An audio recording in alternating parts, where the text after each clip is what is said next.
Sir कैसे मैं नमस्कार किया आपको, आपने ध्यान नहीं दिया probably yes sir. We are now streaming live on YouTube. The session is also being recorded.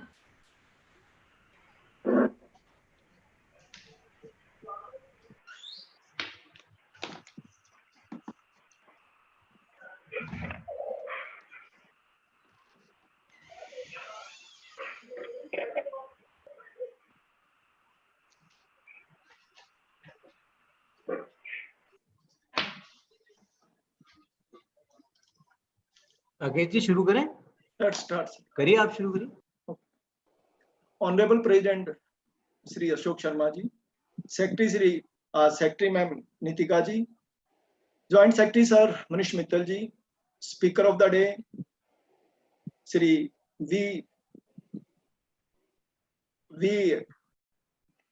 We Kumaran ji, chairman of the session Shri H C. Bhatia ji, coordinator of the session Sri Puneet Agarwal ji, learners, senior colleagues and my dear friends. Today we are going to discuss a topic. If I will say to myself as a vet lawyer, I have never faced show cause notice or summon as introduced under GST. So as a DVET lawyer, I don't know how to tackle summon and show cause notices. So today I am going to learn all these things from the eminent personality, well-known personality, Sri V. Lakshmi Kumaranji, and his authority of the indirect taxes. I have learned a lot in past also, in the court cases also, where I sometime I had privilege to listen him. So, and I think that most of my friend also standing parallel to me as far as the summon and show cause notice is concerned. So without wasting much time, now I invite our worthy president Sri Ashok Sharma ji to give welcome address. Sri Ashok Sharma. I welcome Sri V. Lakshmi Kumaranji to this webinar. I also request Advocate Puneet Agarwal ji, please introduce Sri V. Lakshmi Kumaranji to the bar members. Sorry, President sir, sorry. Actually, our senior member Sri H.C. Bhatia ji will introduce Sri V. Lakshmi Kumaranji. So now I invite Sri H.C. Bhatia ji to introduce a great personality, very well-known personality, and eminent jurist, Sri V. Lakshmi Kumaranji. Please, sir. Mr. Ashok Sharma, President, Sales Tax Bar Association. Mr. Rakesh Agarwal, Vice President. Ms. Nitika Khanna, Secretary. Mr. Manish Mittal, Joint Secretary. Distinguished Speaker, Mr. Lakshmi Kumaran, our moderator and our friend, Mr. Puneet Agarwal, and friends. It is our proud privilege that today Mr. Lakshmi Kumaran is amongst us. He does not need any introduction because he is not an individual. He is a walking institution in himself. He is a legend. And if I am to say, he is a Bible on indirect taxes. Friends, law is not only what is stated in the statute. Law is how we interpret it. And it is the job of the courts also. And when it comes to the question of interpretation, whatever way Mr. Lakshmi Kumaran interprets the law, that is the law. That goes to the credit of Mr. Lakshmi Kumaran. Friends, if you would recall that he has addressed us in number of our conferences, Mr. Lakshmi Kumaran. Sir, this is to Mr. Lakshmi Kumaran. Sales Tax Bar Association is one of the oldest and the largest bar of tax professionals in the country. Every month, we hold study circle meetings and group discussions. We also organize conferences in which you have been a star speaker. I would not like to take and stand between you and the audiences so that they get the maximum benefit from your discussion and from your address to the members. However, I would like to raise, I would request you, and Puneet, you may please also note that these are some of the issues I am sure that Mr. Lakshmi Kumaran would be covering. But if something misses, Puneet can just remind him.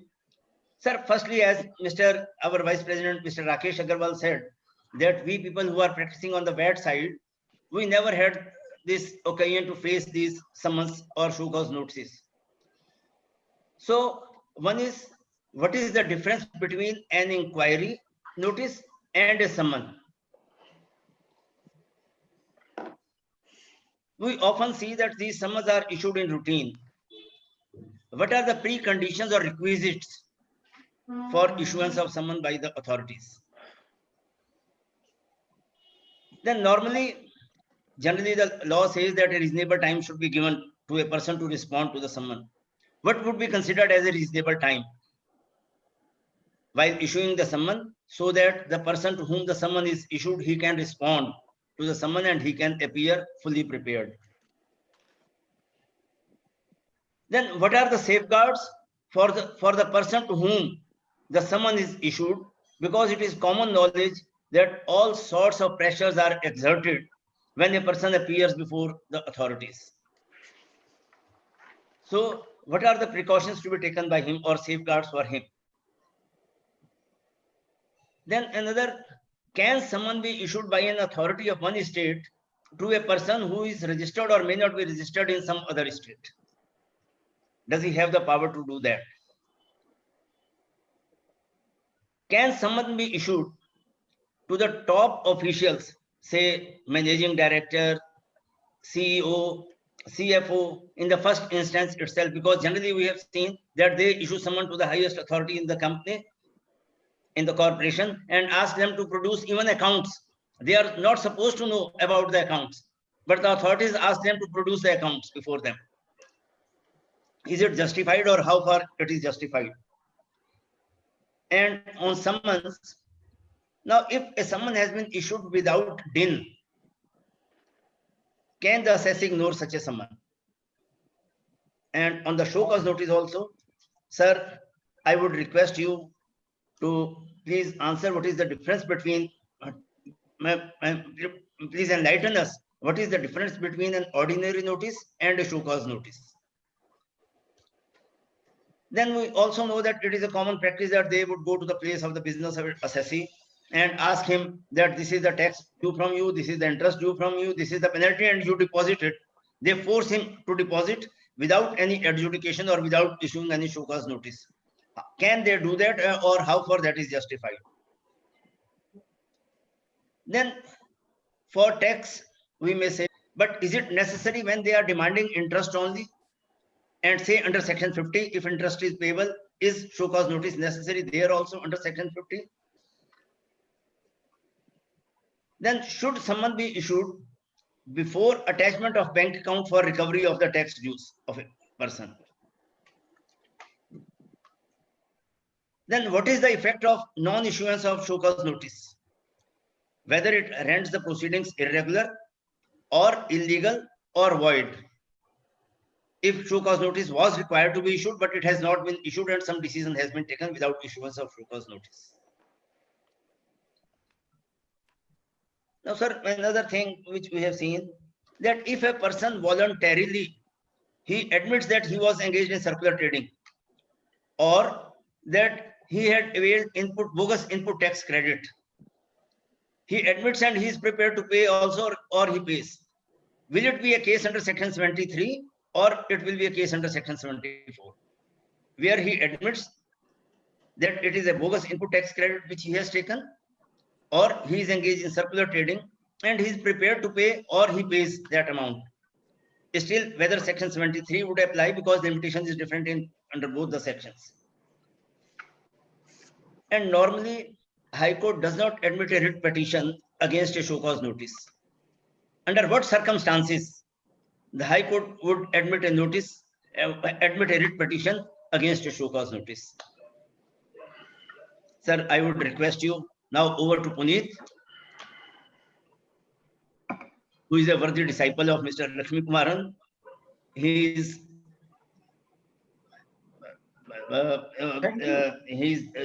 these days he's in our bar association also in the High Court of Delhi, and that shows the confidence that we people have in Mr. Puneet Agarwal. Over to Puneet, who is the moderator for today. Thank you, Bhatia sir. Ashok Sharma ji, President, Nitika ji, Secretary, Rakesh ji, Vice President, Manish ji, Joint Secretary, Senior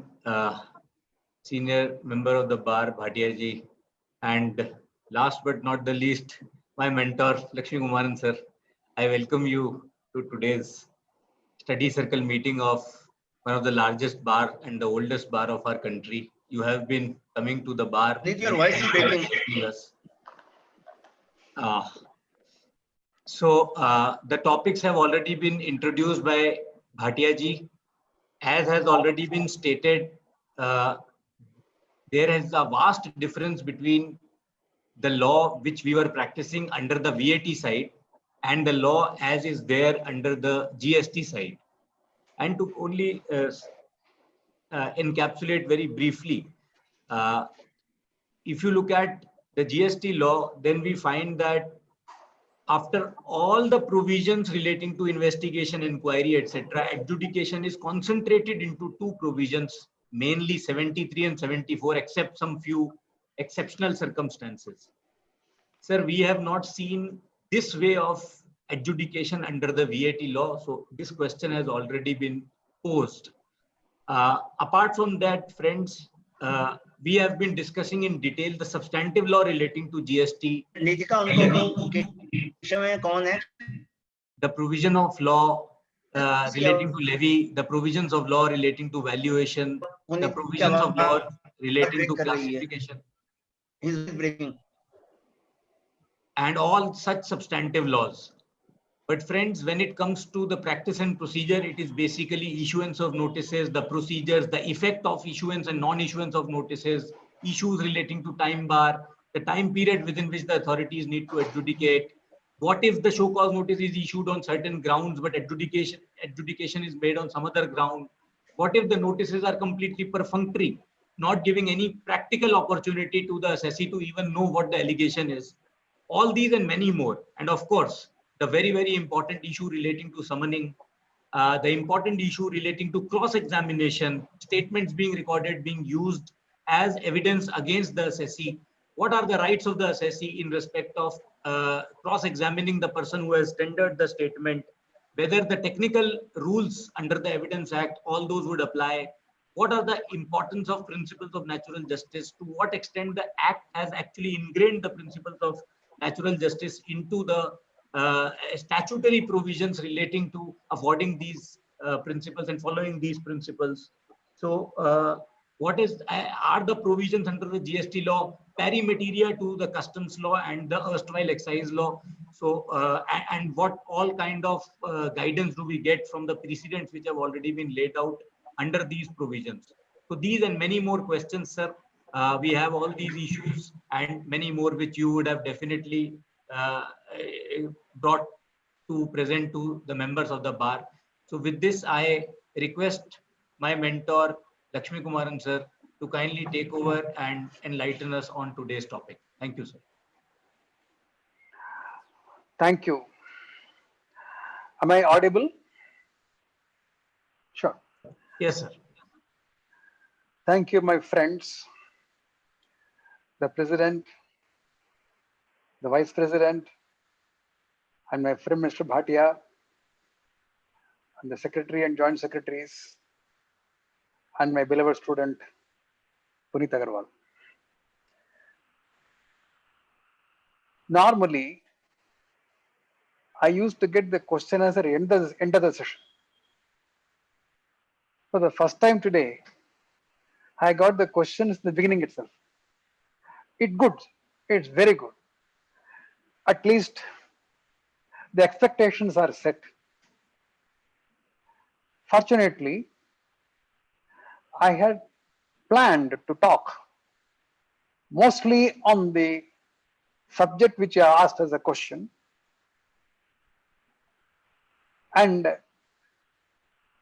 all these questions will be answered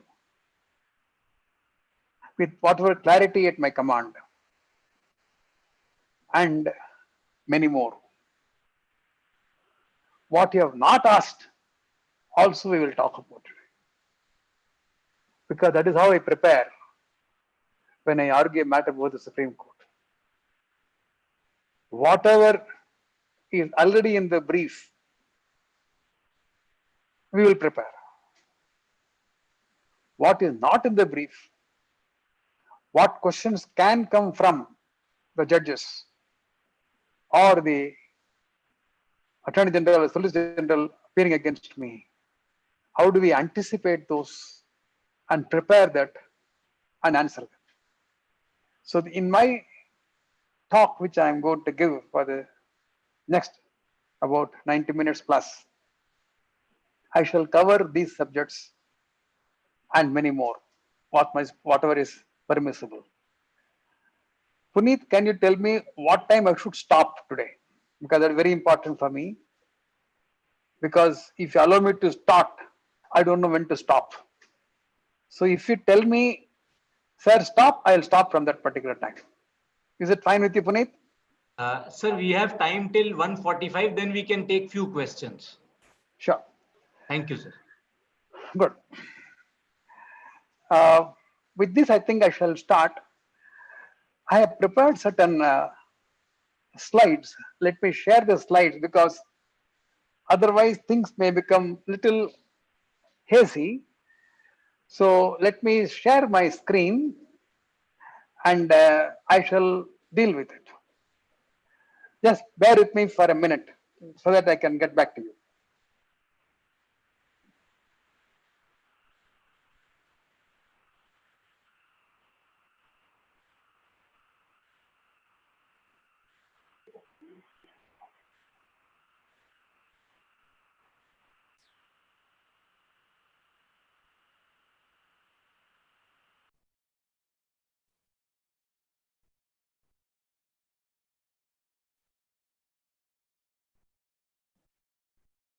Have you got the Yes, the sir. slides We can before see. you?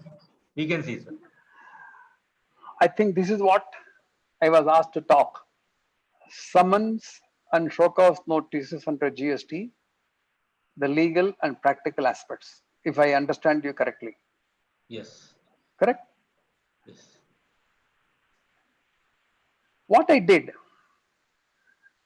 was that I had asked my juniors to work on the entire GST law, both central as also IGST and the state GST, and pull out all the sections where notices need to be issued. Not necessarily show cause notices, not necessarily summons.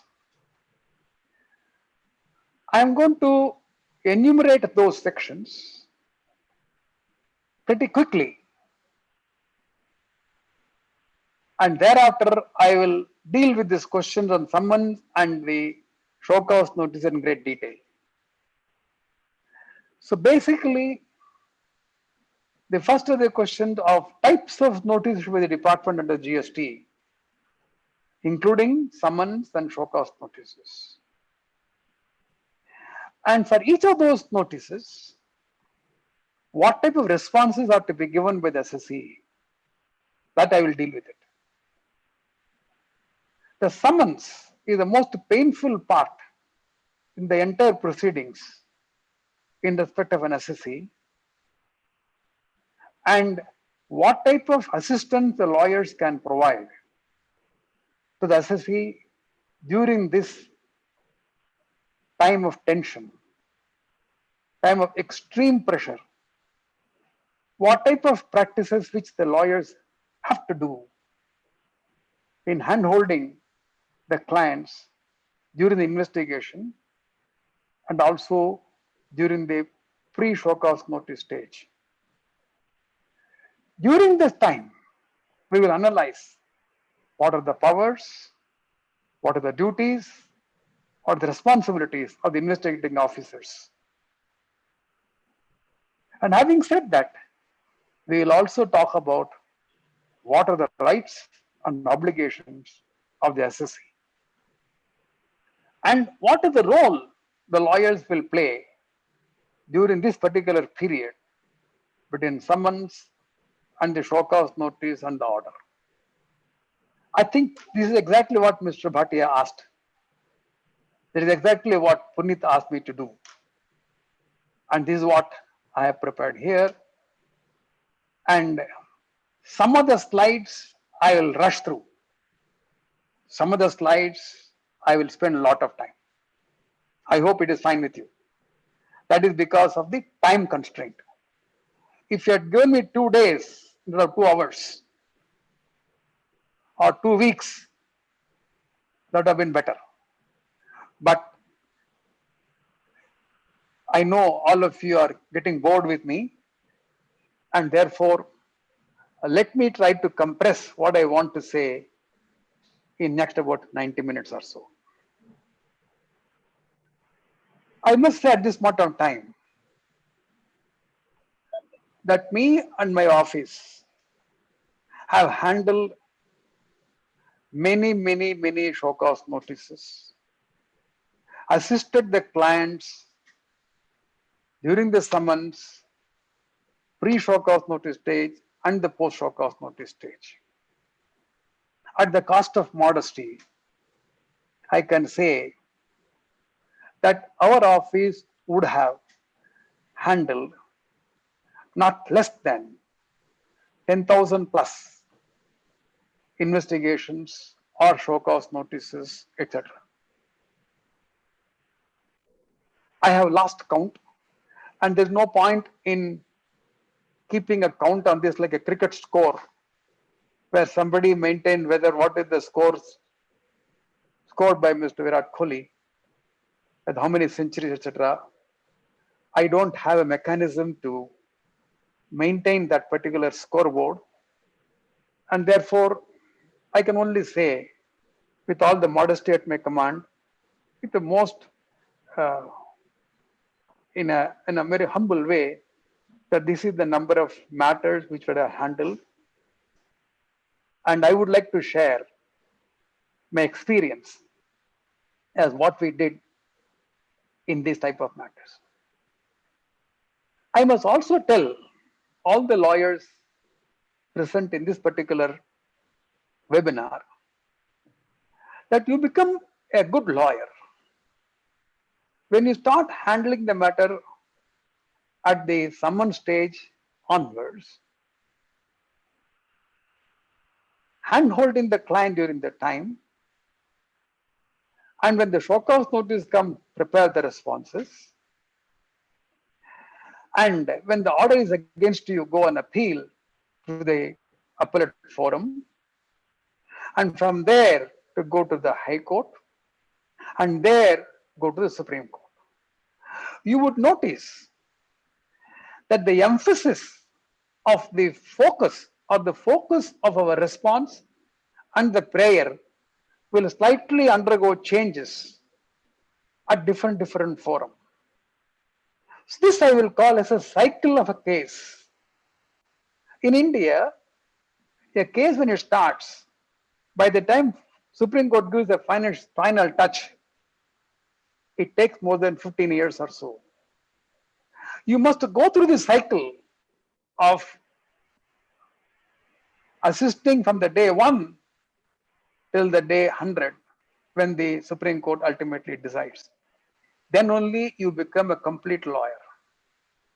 Why am I saying this is, when you are going to assist the client at the summon stage or prepare the reply to the show cause notices, you need to sit down and then ask the question, if this matter has to be argued with the Supreme Court, what type of arguments could be taken there?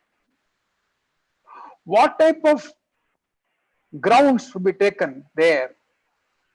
What type of evidences the court will appreciate? What questions of jurisdiction should be taken? You must anticipate on the day 1. and then prepare the response. If you don't do that, and if you're only concentrating on the reply to the show cause notice by para-wise comments, etc., you are doing a greatest disservice to the client. The client deserves the best. You need to know what exactly the type of questions can come from the Supreme Court, because that is where the entire question comes. Preparation of your matter at the first stage should take into account what is the response will have to be given at the nth stage. We will deal with it as we move further. If you look at the notices and forms which are prescribed under the GST law, you would find a number of statutory forms and notices have increased many-fold as compared to the erstwhile excise and service tax law or the VAT law. Some of the forms which have been adopted under the GST have taken inspiration from the VAT law. Some of the deadlines incorporated in the issuance of notices are inspiration from excise law, customs law, service tax law, as also VAT law. Now, issue the notice will be online, email, common portal. The shift is from the manual filing of response to the e-filing of responses. This is the order of the day. When you look at the income tax provisions, gone are those days when the chartered accountant will go to the concerned AO and stand on his doorstep for days together in responding to the questions and all. Today, in income tax, we are talking about faceless assessments. An assessee in India, in Delhi, could be assessed by an AO sitting in Belgaum. The computer decides who will decide the matter. And the e-filing systems, which are now going to be incorporated, are already been incorporated in the GST law, will facilitate the lawyers across the country to handle the matters anywhere in India.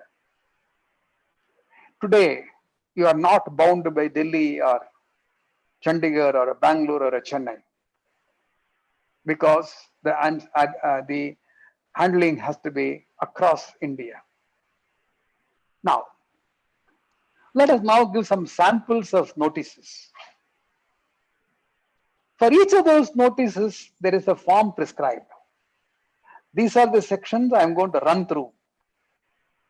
But our office has painfully taken all those forms, all types of notices which are ever issued under the GST law. For example, REG 03 is issued rule 92 for notice for additional information related to the new registration. REG 03 is a show cause notice for rejection of application filed for amendment of the GST registration. Like this, you have various types of notices, including show cause notices, for various types of actions. Because Puniti asked me to talk on show cause notices, it is not necessary it is the show cause notice at the final stage, tax demands being raised. These are all the show cause notices. Tomorrow you may come and tell me, sir, you have not covered the syllabus properly. So I was scared of you. Therefore, I picked up all those provisions under the GST law.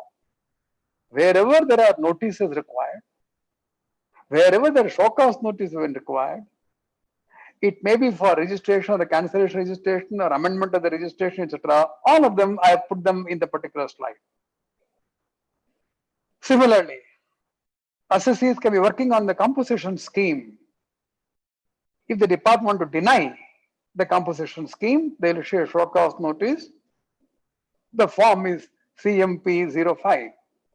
The relevant rule is 64, read with section 610. Non-filing of returns. Again, there is another rule or other form called GSTR 3A, and under what section they can do. So like this, I have taken up various things. And thereafter I come to assessments. As far as assessment is concerned, the assessing officer is going to assess the goods. What type of information can be asked? A notice additional information for our documents can be asked for provisional assessment under Section 60 of the GST Act. That is in the form ASMT 202. Like this, you have several notices which are all prescribed in the prescribed format will be issued by the officers to the assessees under various circumstances. The show cause notice need not necessarily be that which is issued after the summons. There are several notices issued before and during. Again, I am rushing this particular thing because I have to answer all the questions of Mr. Bhatia and some question extra asked by Mrs. Puneet as if he does not know the answers. In any case, now we come into the question of audit. When the officers are going to conduct an audit of a registered person, again, there are notices issued. The form is ADT01 under Section 65(3), read with Rule 101. Again, notice the revisional authority when they want to change or assess under the revisionary powers. Again, the notice will be RVN 01, Section 108. Now come to your favorite subject, investigations and summons. So basically, sections which should be taken note of is Section 67 and 67T. First of all, under Section 67, the department issues a letter. A letter is issued is more like a love letter. This is not equal to summons. He is asking, I want to come and inspect for reasons to believe that there is some procedural infractions, whether you are paying the taxes correctly or not. And before doing that, the assessing officer may even have a decoy customer to buy your goods or get your services, get the invoice.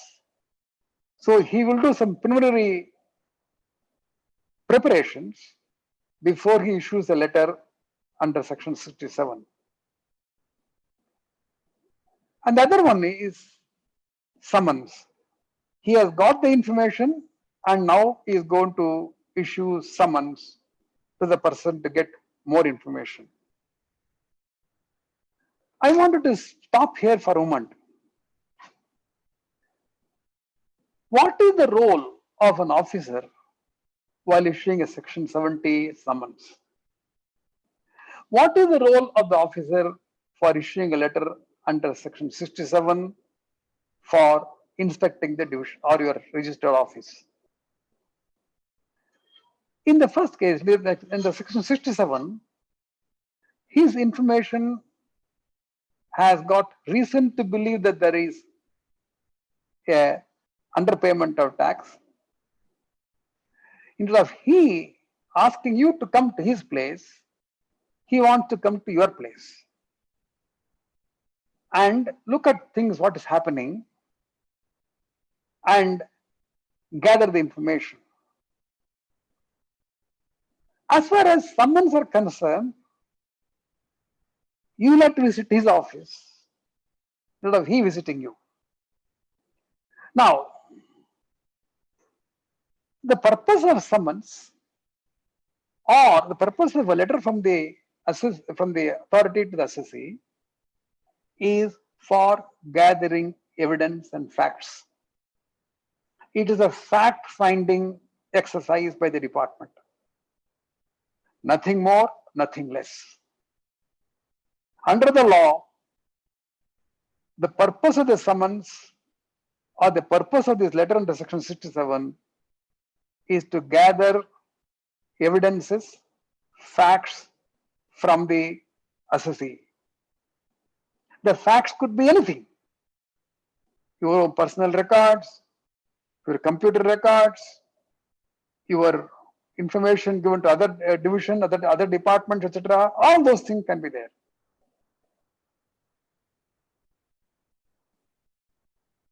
we think at this point of time was going to argue the case forcefully before the authority issuing summons. Don't do that.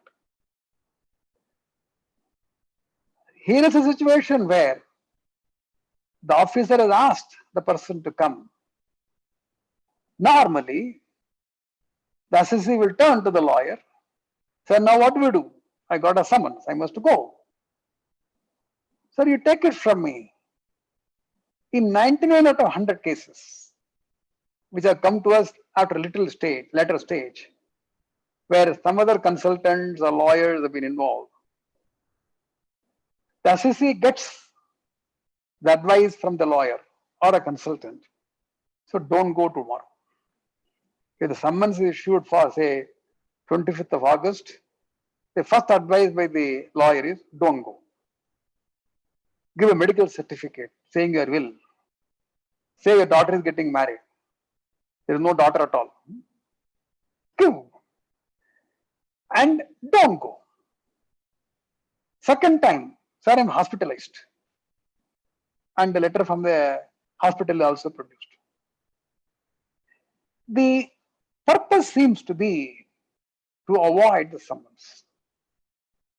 There is an inherent fear when we go there, something may happen, and therefore better avoid. Our office does differently. We never say don't go. We say go. Go with the facts. Go with the document they ask for. And the assessee will immediately ask me, sir, why don't you come along with me? I'm feeling scared. And there is a judgment of the Supreme Court in the famous case of Pulpandi versus Superintendent. It was a 1992 case where the Supreme Court has held that during the interrogation by the department with an assessee, the lawyer shall not be present. That is the law of this country. Whether you like it or not, it is the law.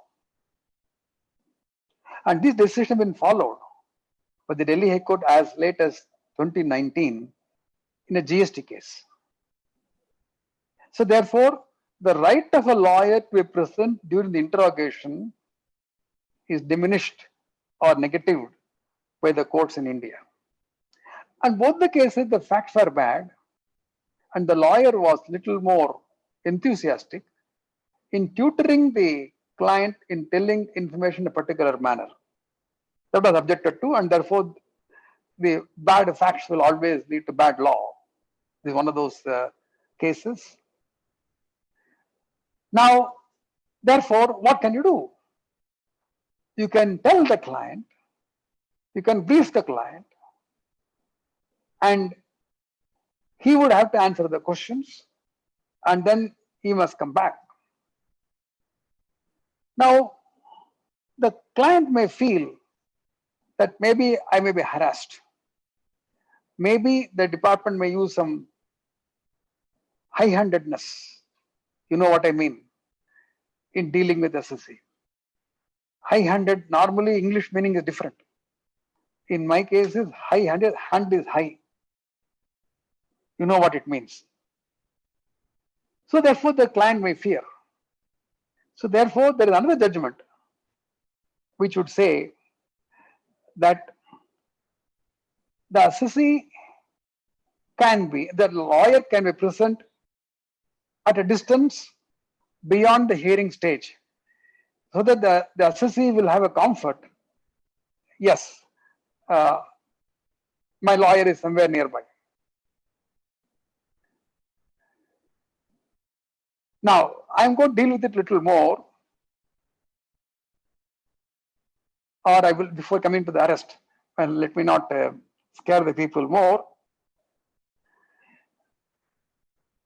Now the question here is, as far as the investigation and summons are concerned, as I mentioned earlier, that is the stage of fact finding. I have always found that it is easy to defend the client when he speaks the truth. the truth not only to the client and also to the department. Sir, you cannot change the facts. Do not ever tell a client to tell a lie. You will find it extremely difficult to defend him later. I have never advised any client to tell a lie. If I have to, and the client wants to tell a lie, I return the brief. Sir, you don't need me. From the facts, the department draws an inference. And the inference is applied to the law. And ultimately, a show cause notice is born.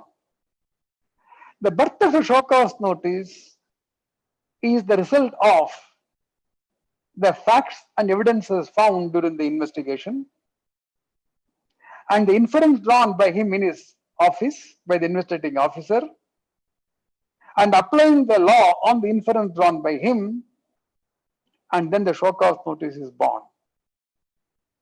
And that is the time when the reply has to be made legally with all the grounds, not at the stage of the summons. Many a times, the officer who is recording the statement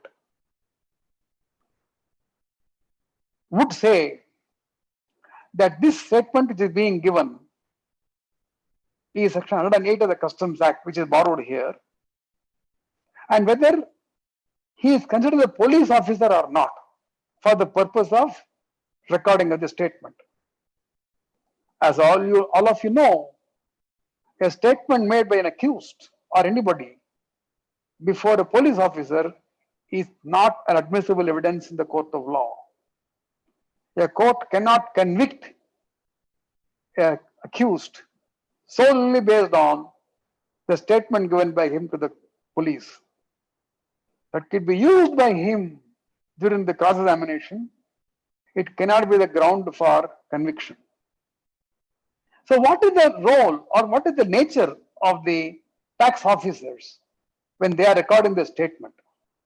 The court has held that they are not police officers, and therefore evidences recorded by them under the relevant section of the GST Act is admissible evidence before the court of law, unlike in the case of the statement recorded before a police officer. One becomes admissible evidence, then the question becomes, is it rebuttable or irrebuttable? It is all rebuttable evidences and not irrebuttable ones. So therefore, the officer's power is to record statement from you, and when they're recording the statement can be used against you in a court of law or in adjudication unless it is properly rebutted. The third, normally an officer recording the statement must give a copy of the statement immediately to the person because this is what he has recorded. But as a practice, the officers do not give the copy of the statements recorded from the individual. They would say, I will provide the copy of the show cause notice along with the show cause notice. This statement I will not give you now. Now you can go to the court and ask for a copy, but the court may interfere, may not interfere. We'll see later. Now, given a situation today where a person goes and gives a statement and the statement is recorded and the statement is admissible evidence and the client does not know what he told because he under tremendous pressure he was, when he comes back, his mind is blank. He was always in the department. His only aim is how to get out of this place. If he has to sign his own death warrant, he will sign, let me go out from here. These are the situations where the client needs to be supported. It's not easy. Today we are sitting in a comfort of a AC room and then we are talking here. But when the client is going through the horror stories, it's a very different matter. Now, you can follow a very different protocol as to how to handle the situation during the time. You can have a briefing before the client goes to the meeting for interrogation and ask him to come to your place and debrief you what exactly happened, you record. Because some of the statement given by them, if it is factually incorrect, not based on record, you must retract the statement immediately. Any retraction made after some time is inadmissible. The court do not take note of it. So therefore, there is a necessity for you to know the facts and know the statement given.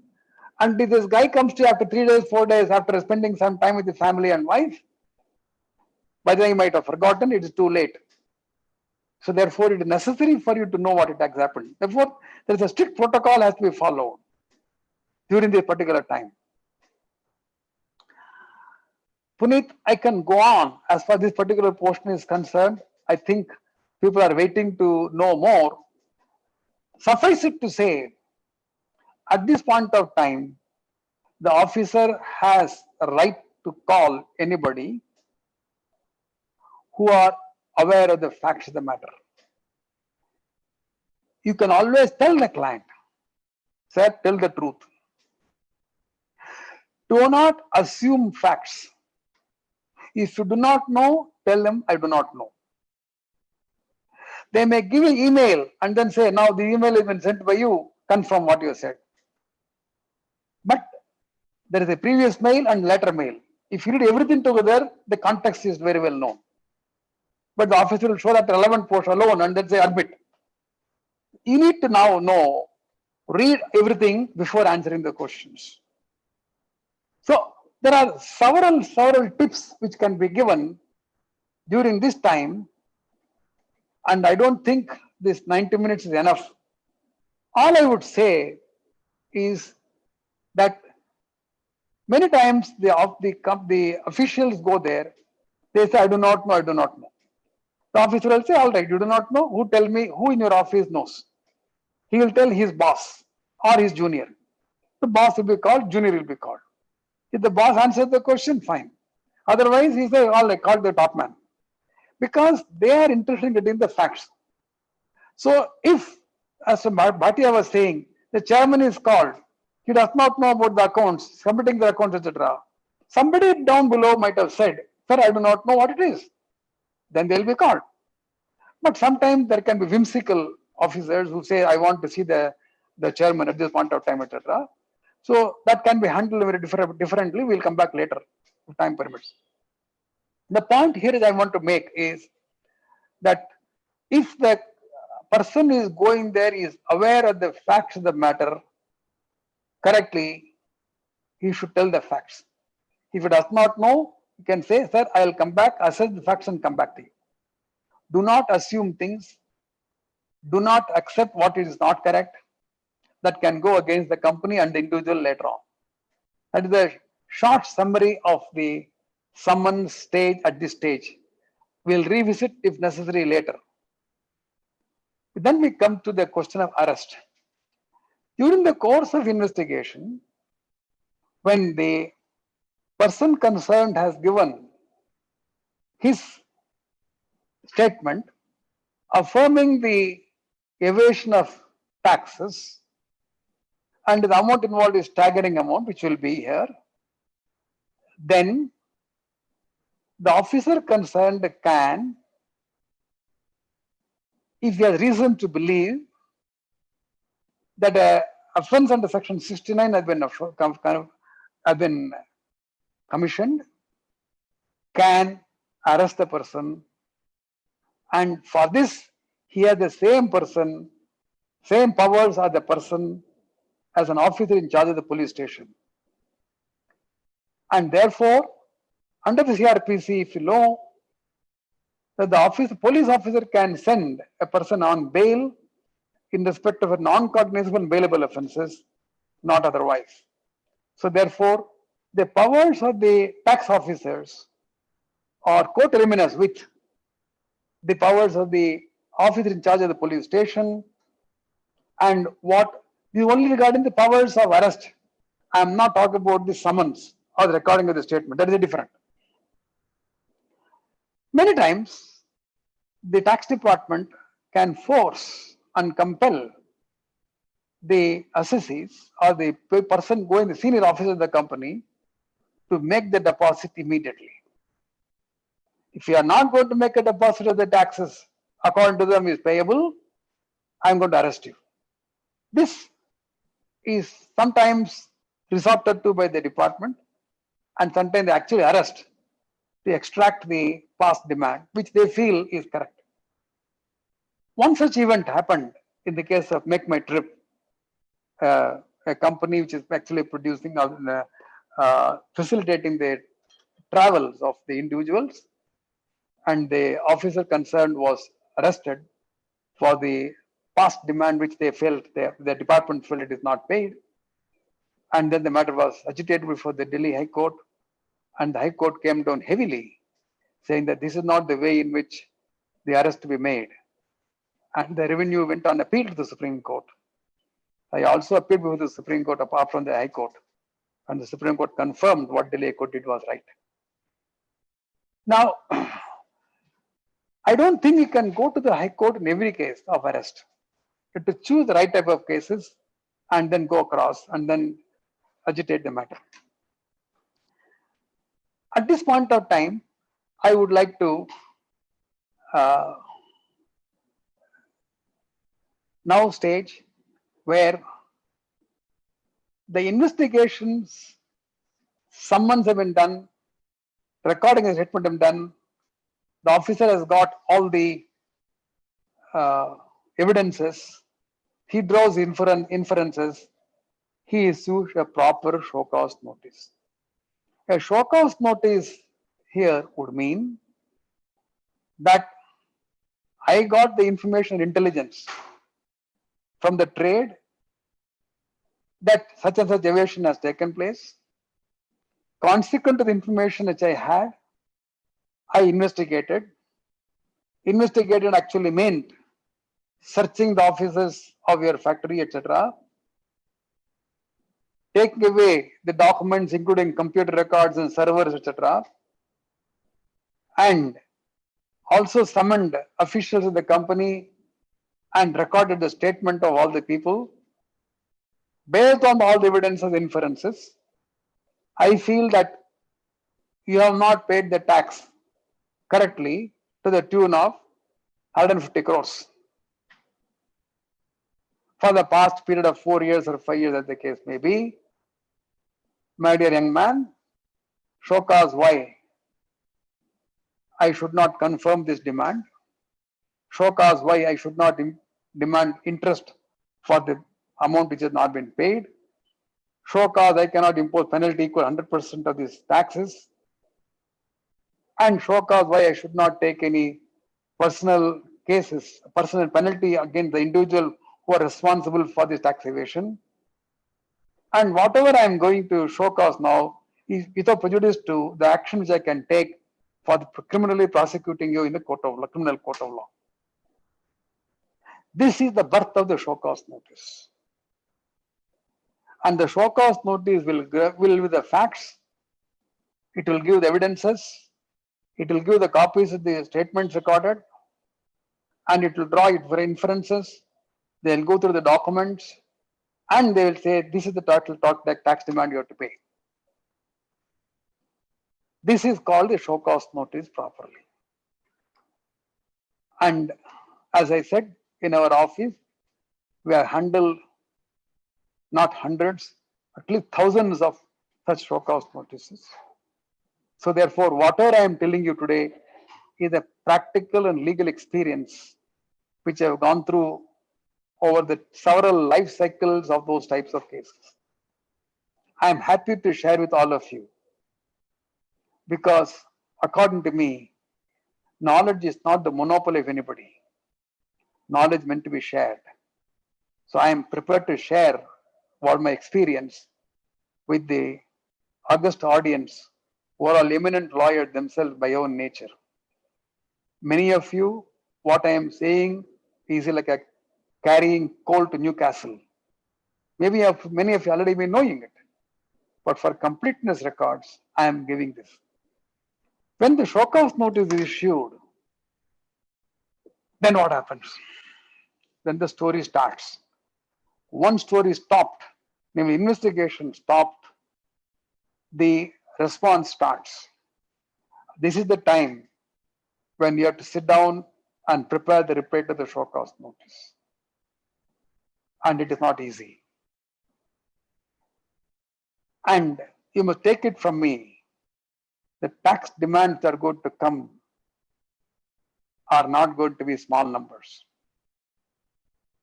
The department is already aware of various types of information which you have already provided to various organizations.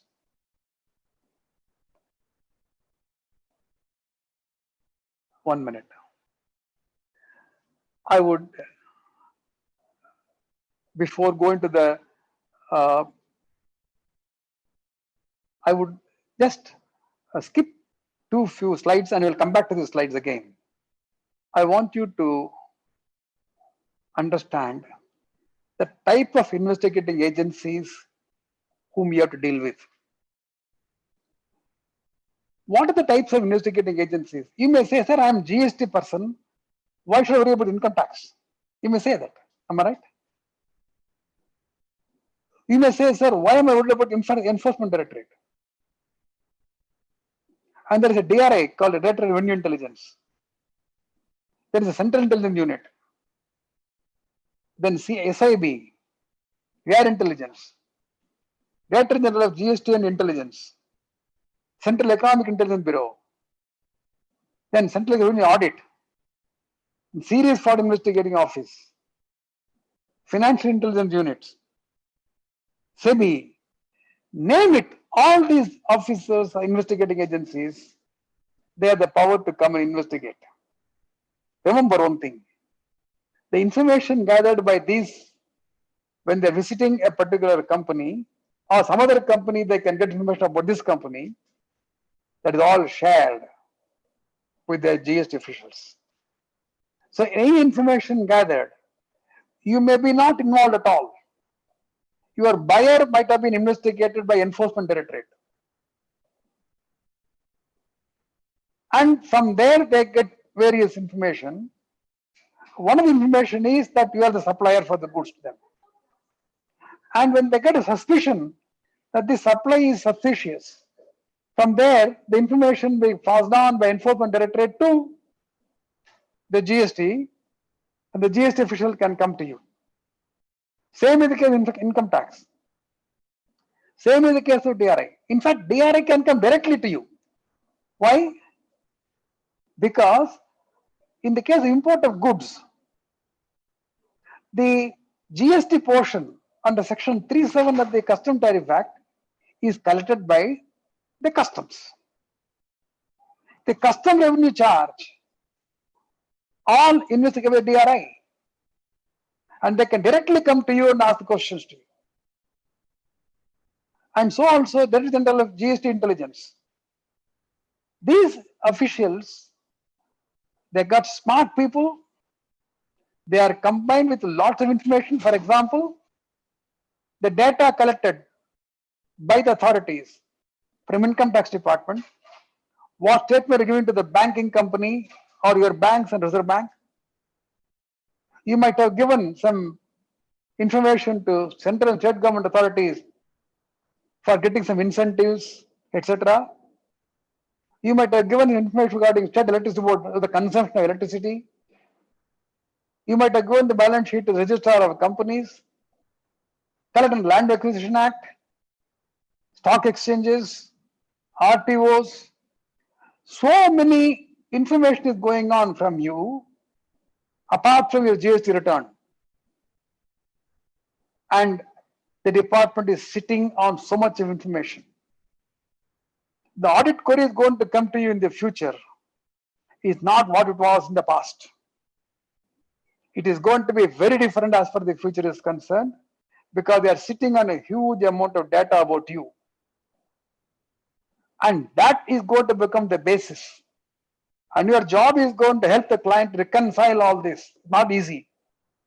It's not easy at all.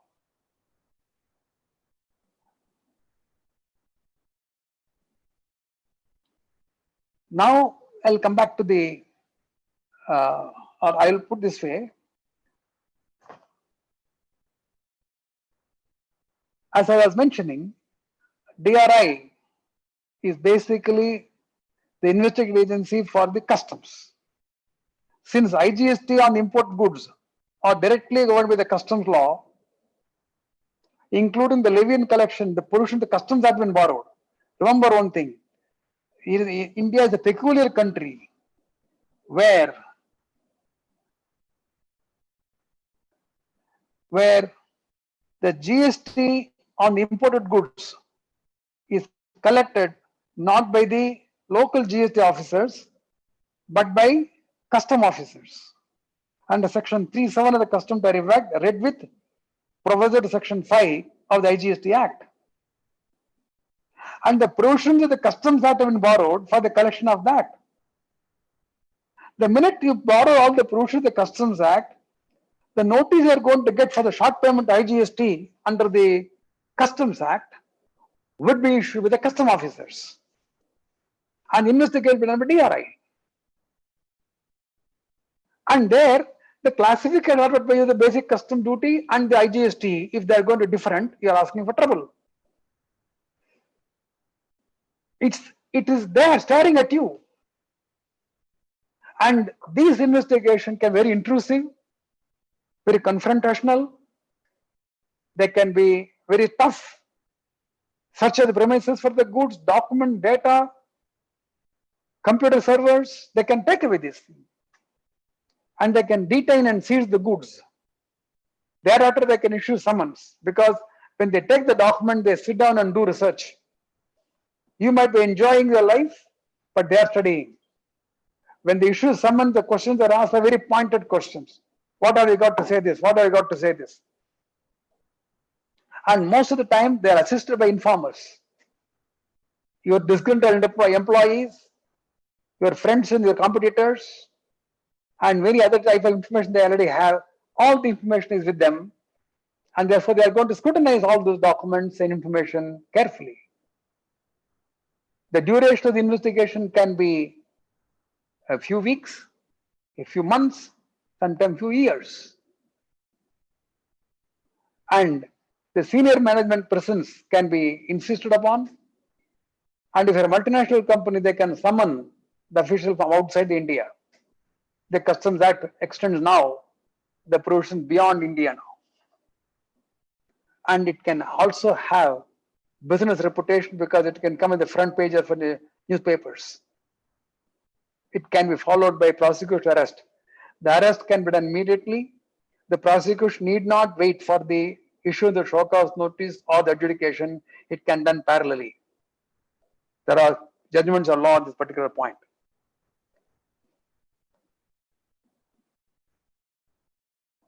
Now I will also talk about the detention seizure of the goods.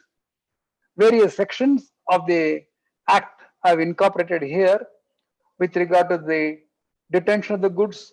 When can the goods be detained? Vehicle can be detained, etc. I already put. This also will be part of the show cause notice. We will say, I have seized those goods during that particular time. Show cause why I should not confiscate them. I have detained the truck which has been carrying on these goods, etc. Show cause I cannot confiscate them. So therefore, the show cause notice will demand not only the duty for the past period, not only the goods have been seized, including the vehicle which have been used for the truck transportation.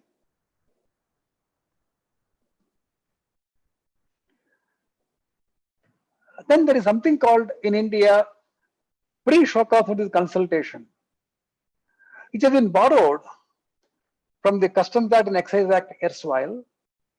There was a Tax Administration Reform Committee which recommended that before issuing a show cause notice, you must consult, or there is a consultation stating that, hey, Mr. According to my information, these are the laws of revenue, this happened, etc., etc. What have you got to say? A consult notice to be issued, and you are supposed to respond to that immediately and clarify to him, sir, this is wrong, this is wrong, this is wrong. Theoretically, they are supposed to accept whatever is legally correctly feasible, and wherever they don't accept alone, the matter has to be ultimately issued the show cause notice. But in practice, which I found, more than 99% of the cases at the show cause or pre-consultation stage, the notices are issued as such verbatim without taking into account or without accepting the contention of the assessee. Therefore, it becomes adversarial from this point of time. You will find various types of demands which can come. I have collated various sections under which tax demands can be made. Section 70 bona fide, section 74 mala fide, etc., etc. We will deal with them separately. I just wanted to put all the sections together where the tax demands have been raised, and the department is going to say, I am going to demand duties like this, like this, like this.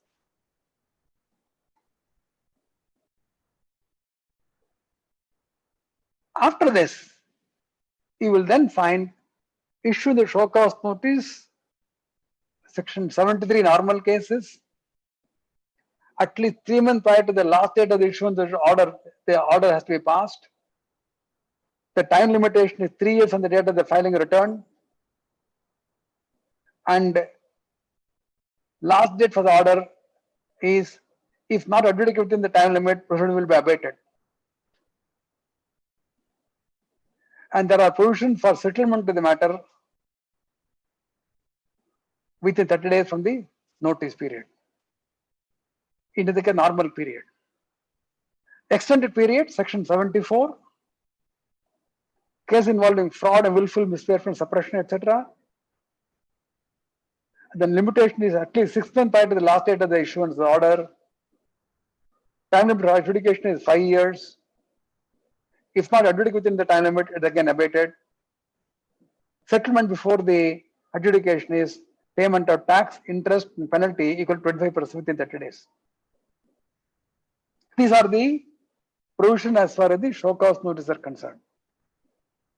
Now, you have got a show cause notice based on investigations, and the show cause notice either section 73 or 74. You can take it from me, most of the show cause will be under section 74. You will have to separately argue that there is no suppression, there is no misstatement, there is no fraud, etc. separately. But allegation will be there is suppression. Under what circumstances there are suppression, etc. Separate jurisprudence exists on this point. We'll come back later. Now the notice has come. Now what do you do? I'll now go back to the earlier slide.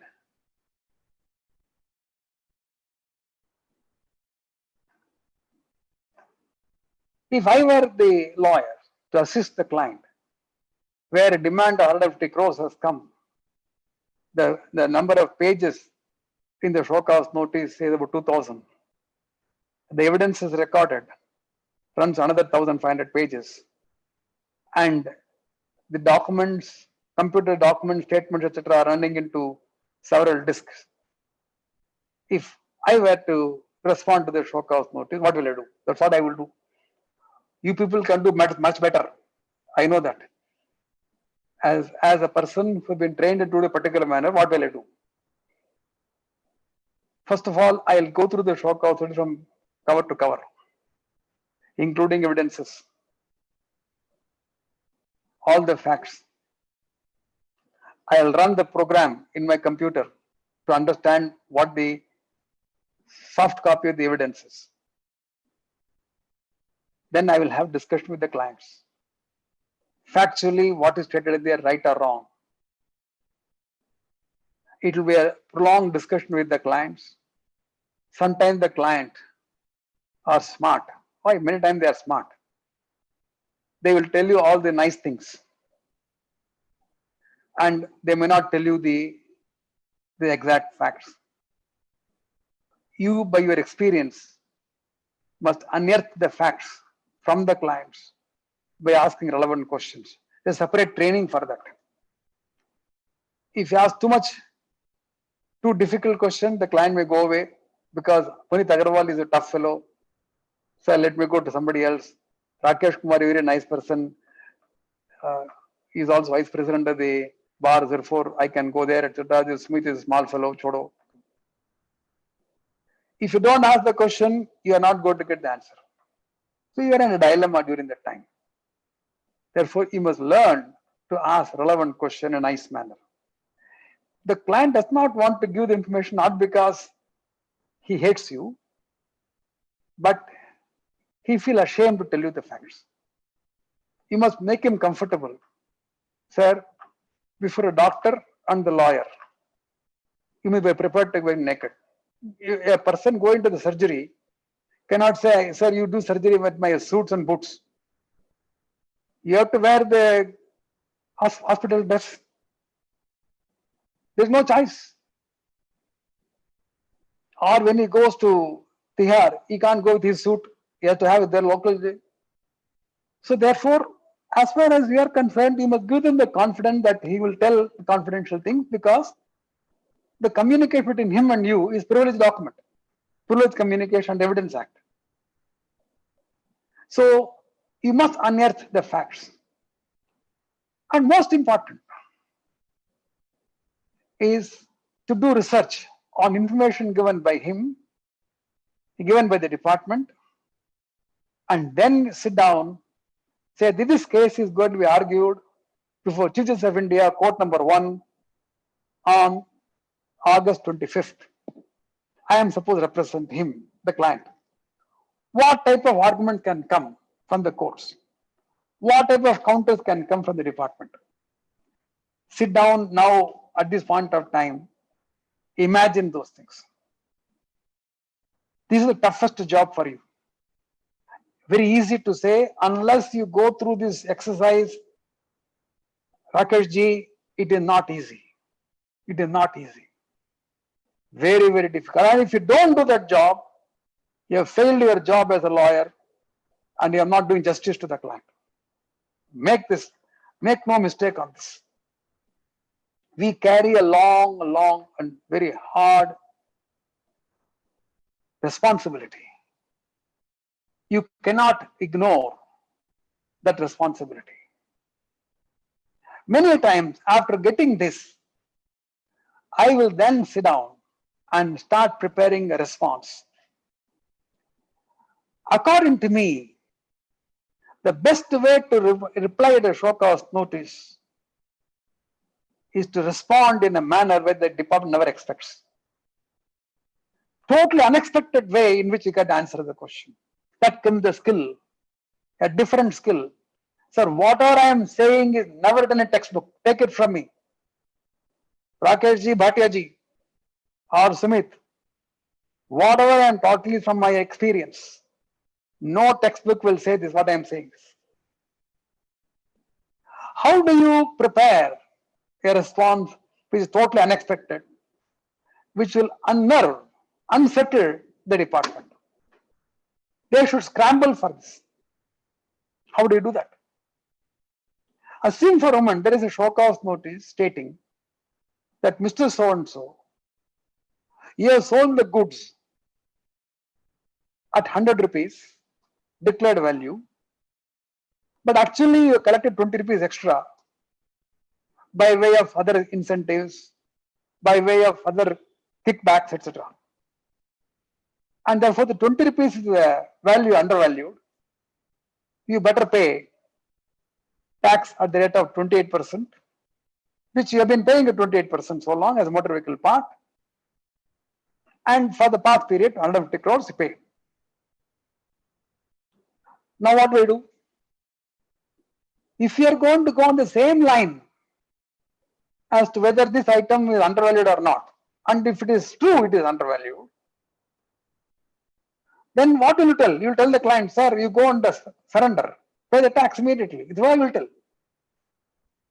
Suppose I sit down at the point of time and say whether the classification adopted by this client is correct or not in the past.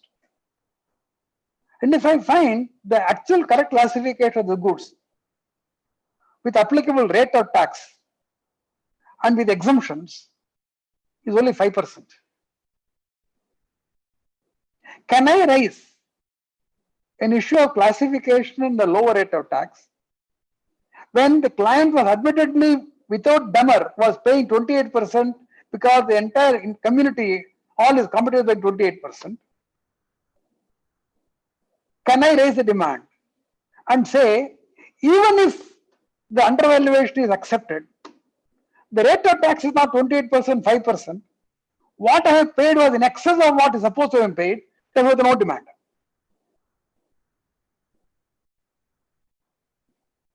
Puneet is smiling. Rashmi Kumar sir, how is it possible? Can an issue be raised like this? When assessee was admittedly paying 28% tax without consulting Lakshmi Kumar, consulting XYZ, and when the demand is raised for 150 crores, can the assessee raise the demand, resist the demand by saying, I must pay only 5%? What is the law on the subject? The law is you are permitted to raise this issue. So long as the department will not raise the issue of the value, the assessments are final.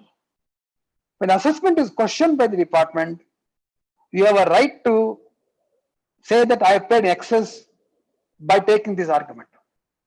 You can say there is no supply at all. You can say they are not goods. You are not services. And the rate of tax is wrong. There are several ways in which you can resist. And this will put the department in disarray. Hey, what is happening here? This is suddenly the question will come, etc. So therefore, their mind is diverted, and then the whole attention is now towards that. And take it from me, as Mr. Bhatia said, if I ultimately say it is 5%, I will not just make a statement without proving that it is going to be 5%. 99% of the type of cases, I do not want to say 100%, we have succeeded that the rate of tax indeed was 5%. And the client goes away smiling, even though he committed a fraud as far as the valuation is concerned. By mistake, he paid extra duties, extra taxes. I saved him. There are several ways in which you have to think. I cannot answer all those questions at this point of time. The several ways in which we can identify and save the client legally.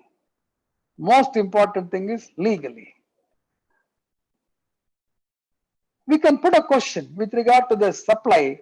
Is it a composite supply or a mixed supply? The assessee never applied his mind.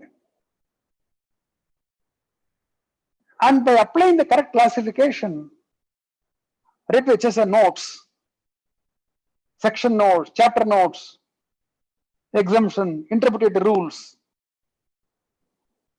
I can say the rate of tax is not this.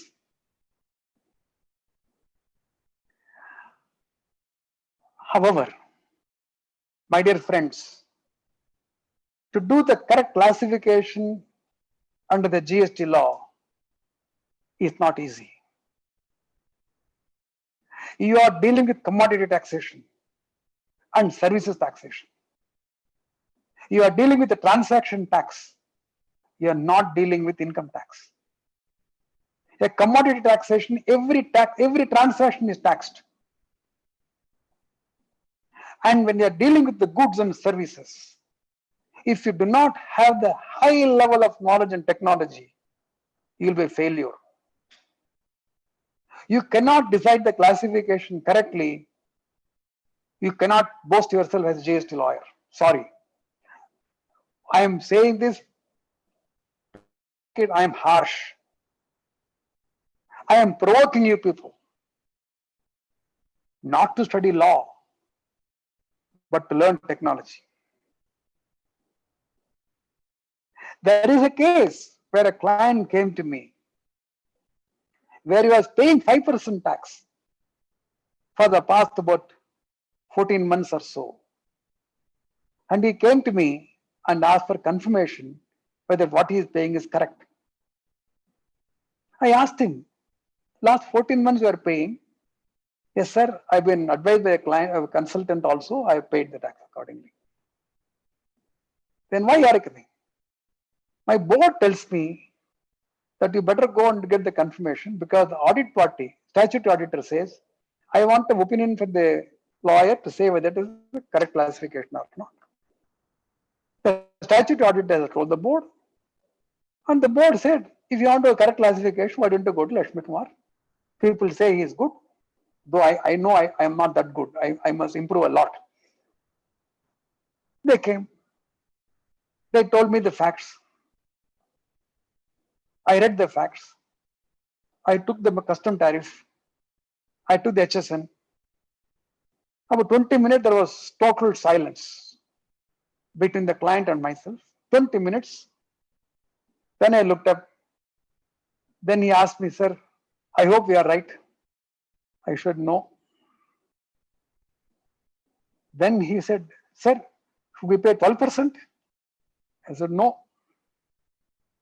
Is it 18%? I said, no. He said, don't joke. Is it 28%? I said, no.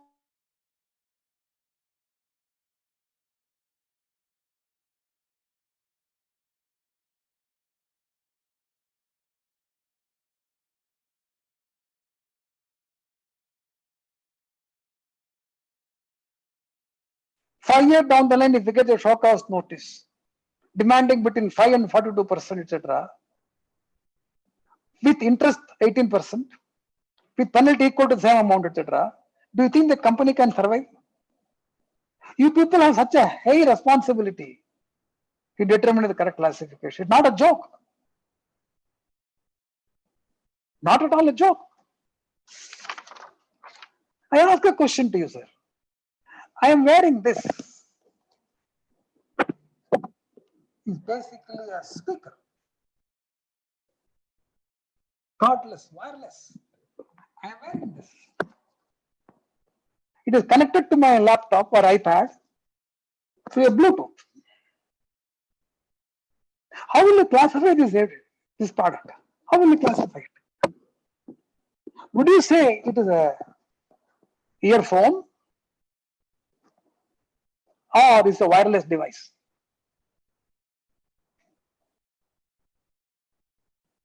It is wireless. It is connected to iPad with this iPhone, your earphone, with the Bluetooth.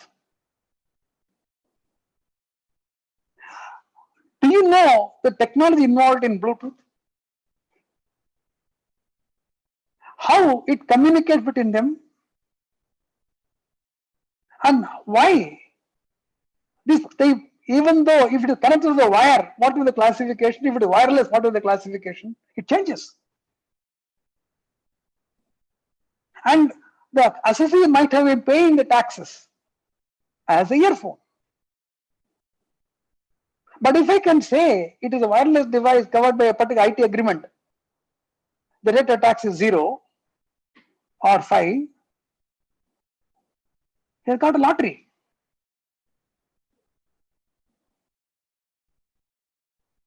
For this, you should know the technology. If raw naphtha is further cracked and pyrolysis gasoline comes in, and from there you take a monomer called ethylene, and thereafter you polymerize it to polyethylene, at the pyrolysis gasoline, what is the classification?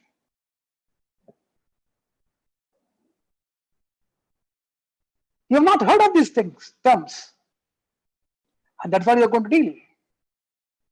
The refineries, petrochemicals, they pay huge amounts, staggering amounts of taxes. And if those taxes are being questioned, whether it is a raw naphtha or a petrol, what is the boiling point? What is the smoke point? And when does it become a raw naphtha? When does it become a petrol or other fuel or NGL? The demand is about 2,700 crores. You have to deal with it. Have you equipped yourself to the technology of hydrocarbons? Have you understood the technology on wireless communications? Do you know what is the classification of a product called MILNEP? Puneet, you have heard of it called MILLNEP? You heard of it? From user earlier. Now tell me now what it is. You forgot. I don't remember now, sir. Yes. Is it a fiber or a yarn or in between? That MILNEP which is being made into a ball from a polyester fiber mixed along with the fiber to make a yarn, and the yarn is used in warp, and the weft yarn is a normal yarn, and the fabric is made with a mosaic of these balls, small balls. What is the classification of this MILNEP? You have to find out.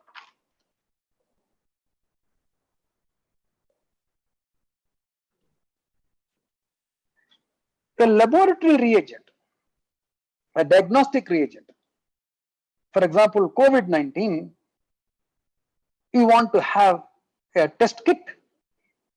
Is it a medical diagnostic kit or not? All of you will say yes. Is it laboratory chemical or not? Answer is yes. And it is imported from United States because of the tariff dispute between India and the US. If certain items are charged 30% as against 10% against, then how will you classify this product if it comes in bulk? And ultimately you put in vials. What about the solution you use to clean the probe in the machine? Is it a reagent or not? Rakesh, each one of them requires tremendous amount of study. And you need to be a food technologist and also a good biotechnologist. What is monoclonal antibody? Have you heard of it? Obtained by cultures of microorganisms. Have you heard of it? Depending upon the classification of this, it will go 3002, otherwise 3822, attracting highest rate of tax. But if you know that the product in question is obtained by the cultures of microorganism and it is a monoclonal antibody which is created in an animal, and the antibodies are created and the antibodies are multiplied by a cloning process and the ultimate into a tablet. Puneet, I am still continuing my learning. This is the best part of being a lawyer. All of you must be so gifted. You will learn this technology if you want to. And if you have to learn in a college, you have to pay a fee, write entrance test, pass the exam, go to 5 years, and then get to know how lucky you are as a lawyer today. The client comes with the best of these scientists to teach you at your time. At 11 o'clock in the night, I give time, they come. You ask all silly questions, they teach you, they learn, and they charge a hefty fee. I don't think any other profession can claim this in this world. And you are lucky. But if you don't do that, and if you are not applying your mind and training yourself in designing the correct classification, my dear friends, you are not doing justice to the client. You may not like my way of talking, but this is my way. You called me. It is your choice. Puneet called me, therefore now he cannot back out.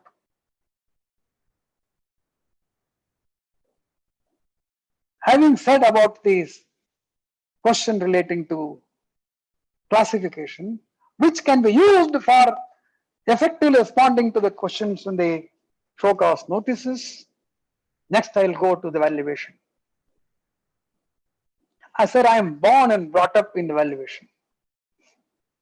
I joined the government service 1974 when excise valuation was under old section 4. In 1975, the new section came called new section 4. I implemented it.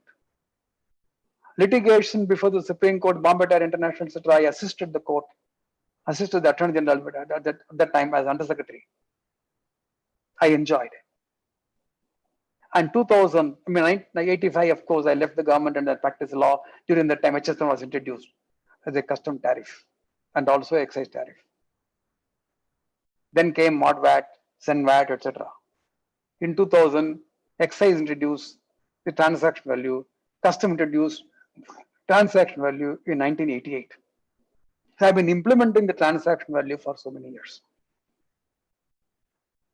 And this section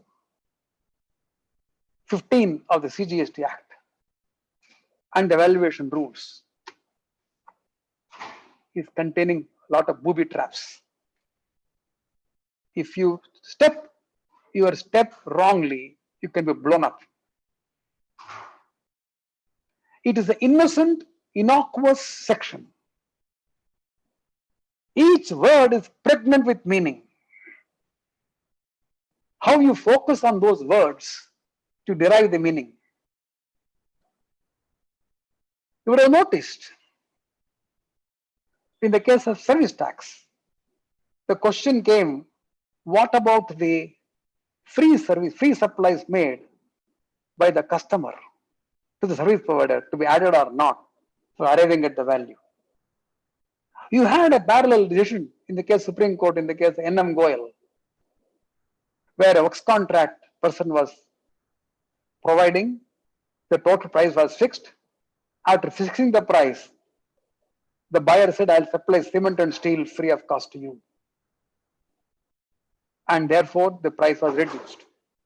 The court said, it is a free supplier, I'll add a value to be added. Somewhat similar situation arose with service tax. We proved to the court it is not addable.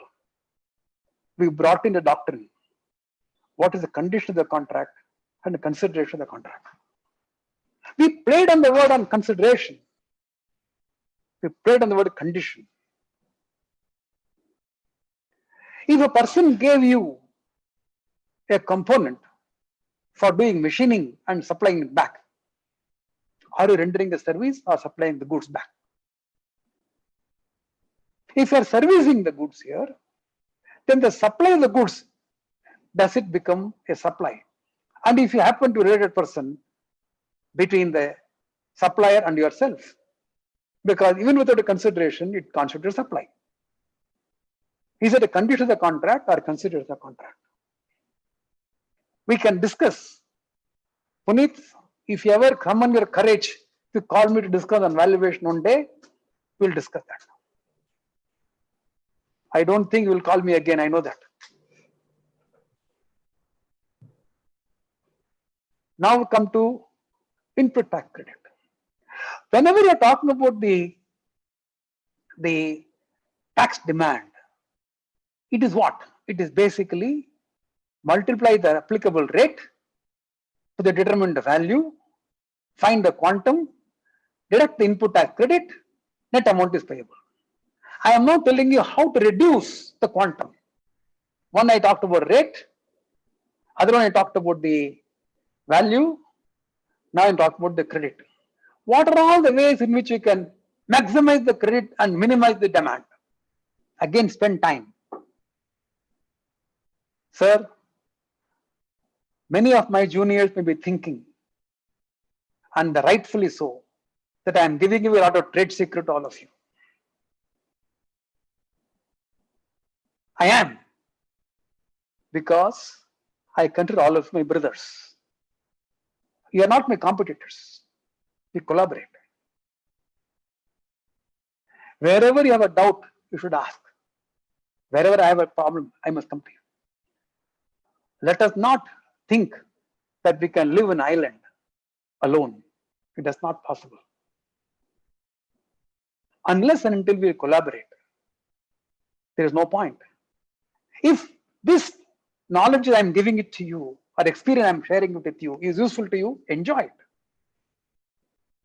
But it is easily said. how are you going to acquire the knowledge of the entire technology on various products, like food products to chemicals to medicines and biotechnology to textiles to atomic energy or to machines or electronic IT services, etc. If you don't, then you are not a good GST lawyer. You may not like my saying, but it is necessary. Other thing is place of supply, other booby trap. We assume so many things. If the place of supply is properly not determined, you are asking big trouble. Why? If the interstate supply, you consider intrastate. Because the assessee did not understand the place of supply properly, and the consultant ignored, and he treated this as intrastate supply, whereas interstate. Then what happens? The department will come and say, pay me interstate. Then he will say, sir, what about my pay? We took a refund. You pay the tax. Why? Because on the government side, the tax collections to be separated, and in CGST and SGST have to be repaid. Therefore, there is a back-end calculation to be made by the department.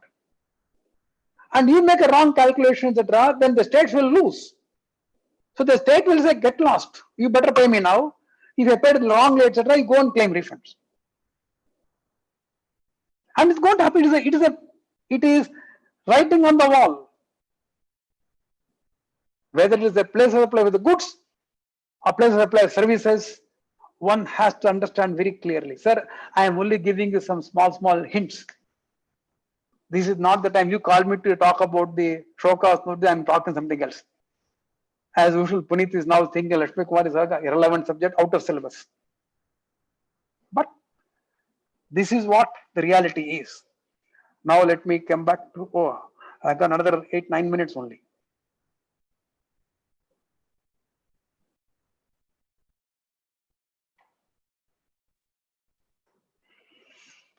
Notice recovery, etc., etc.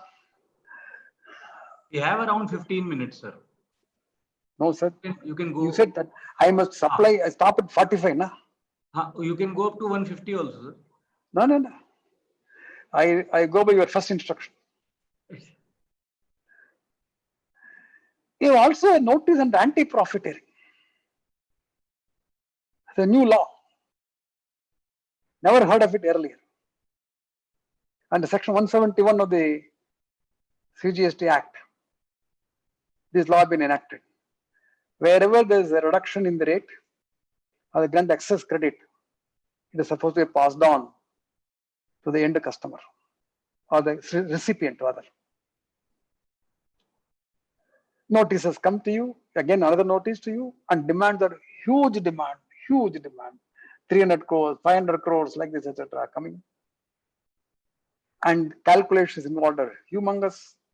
Interpretation is, it's a mind-boggling. There's again another type of demands, notices which are coming to you. And if the amount is paid in the consumer welfare fund, later on if you succeed, how do you get the money back is $1 million question. Because there is no refund provision from the consumer welfare fund. You can get it from the consolidated fund, not from the consumer welfare fund. We'll see that. Those things will be handled as and when the things arise. As of now, it's a one-way traffic. Money is being paid to the consumer welfare fund. When the court decides only you are going to get money back, we'll see what happens. There are notices to e-commerce operators. If any person is supplying the goods or services to e-commerce operators as a market player or otherwise, they are supposed to deduct a portion what is due to the supplier and pay and file a return here. Not pay this, again you can get a demand. Now, he is merely a market player. He is only facilitating the sale between A and B. But in between, he is getting caught. And demands here are not small. And you have a direct connection with income tax. Direct connection.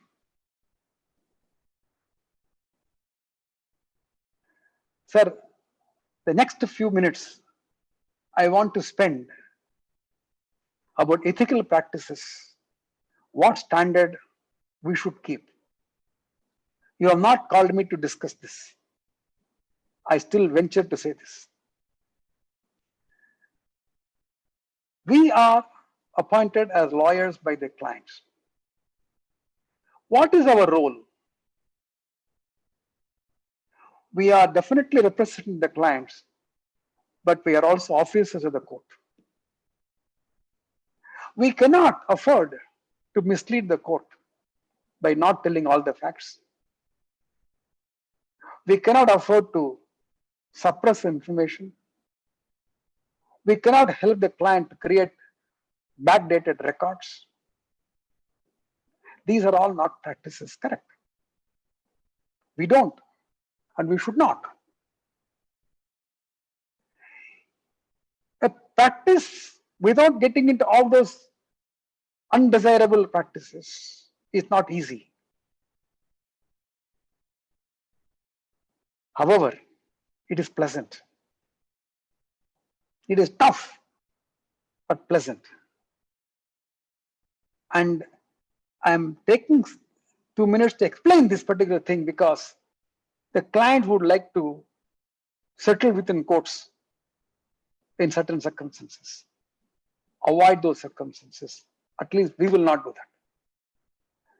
If any one of you want to come to me for any help on this and then say this portion you do me, sir, remaining portion they will take care, etc., I will not touch the brief. I want to tell you beforehand. We must maintain highest standards of ethical standards. Therefore, what happens? You have to work minimum 16 hours a day, sir. Non-stop. No Saturday, no Sunday, no movies, nothing. Because you have so much to study. If you have to give the best to the client, there is no other way but to read this. This calls for 24/7 dedication. That is why it is a full-time professional. That is why they say employees are not allowed to practice law. We are not supposed to. And we shall maintain the highest standard of ethical standards. And we shall ensure that we work very hard to make the job of adjudicating authority difficult by putting all the legal arguments and anticipate the argument for the Supreme Court.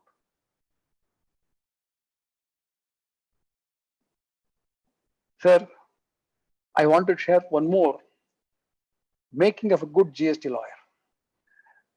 Puneet, you did not ask me to say that. You never called me to talk about this. First of all, a good GST lawyer, as I told you, must be prepared to work at least 16 hours with highest ethical standards, must be able to communicate to the client out of the 150 crore demand, 27 crores had to be paid. I cannot defend you. The remaining amount I pay. You must have courage to say that. The client may not like it. We can't help it. You have a reputation at stake. You can't argue all silly points with the courts. Court will not respect you. You need to necessarily encourage juniors. They are bright young people. They are the futures of this world, this country. Educate them, train them, give them opportunities, push them. They will do well. They have done extraordinarily well.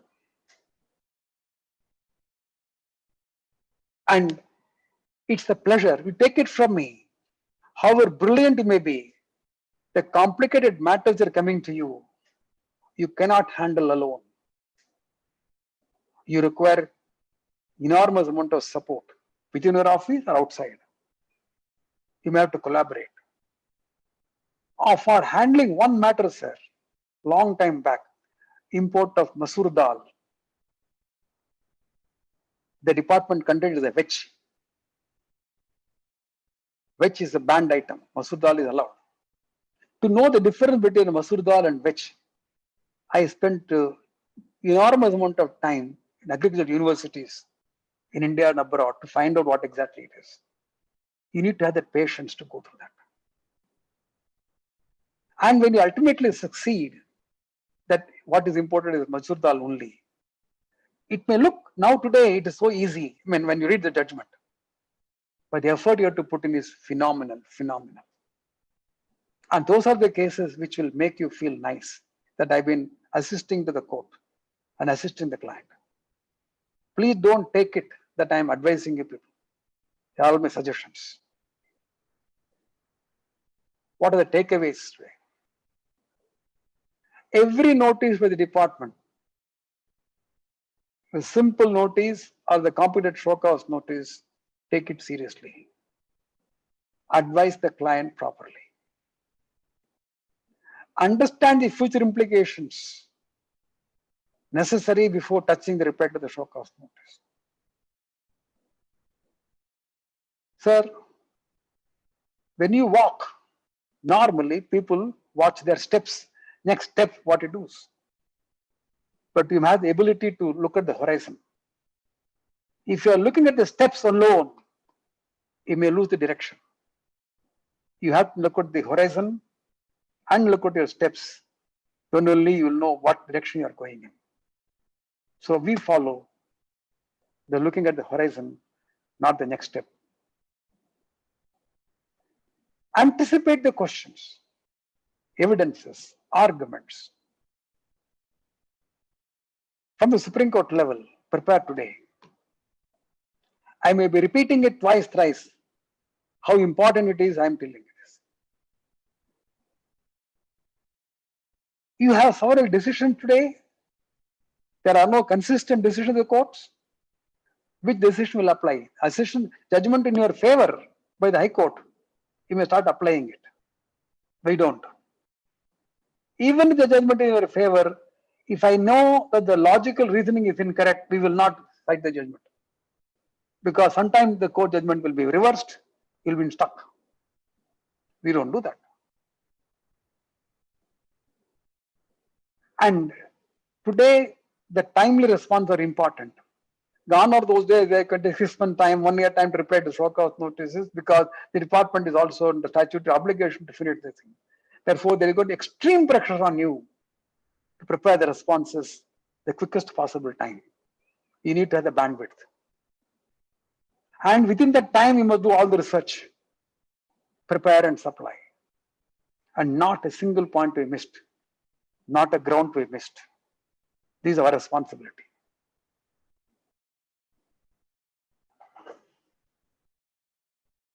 I think I have taken 2 minutes extra. Thank you very much, all of you, for calling me and then addressing this august audience, most knowledgeable audience ever had. Thank you much for calling. And I hope I have answered your questions. I do not know that I lived up to your expectations, but I tried to explain to you what it is to handle a GST show cause notice. You can take it from me. The amount of work which is going to come in the GST is infinite. Amount of work you can handle, only a handful. It is like Ganges. You can take 1, 2, 3. You can't take more than that. Let everybody on the shore of the bank of the river enjoy the holy waters. It is not possible for you to drink the entire Ganges. Don't even aspire. However,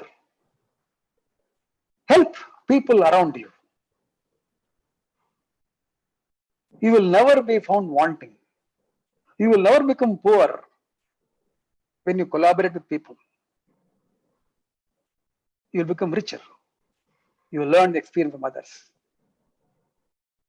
And the volume of work which is going to come is enormous. Number of available lawyers to handle is very handful.